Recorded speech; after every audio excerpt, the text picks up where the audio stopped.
ایک غریب کتا پھٹے پرانے کپڑوں میں ملبوس گاؤں کے گرد آلود کنویں کے پاس بیٹھا تھا۔ وہ پیاسا تھا اور پانی کی بالٹی کھینچنے کی کوشش کر رہا تھا، مگر گاؤں والے اس پر چلائے اور کہا کہ دور ہو جاؤ یہاں سے۔ وہ کہتے تھے کہ یہ پانی آوارہ جانوروں کے لیے نہیں ہے۔ وہ بیچارہ کتا رویا اور آہستہ آہستہ سے مٹی اپنے پاؤں کو سیڑھتا ہوا چلا گیا۔ اسی شام اس نے کسانوں کو کھیتوں میں گندم بوتے ہوئے دیکھا۔ وہ ان کے پاس گیا اور کام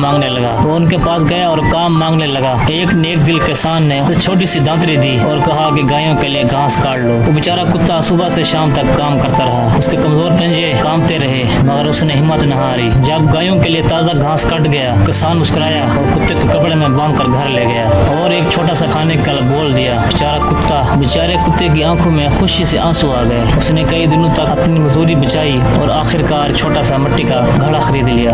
اس دن کے بعد جب بھی وہ گاؤں کے کنویں پر جاتا، کوئی اسے نہیں روکتا۔ اس نے اپنا گھڑا پانی میں ڈالا، فخر کے ساتھ پانی پیا، اپنے دل میں عزت محسوس کی۔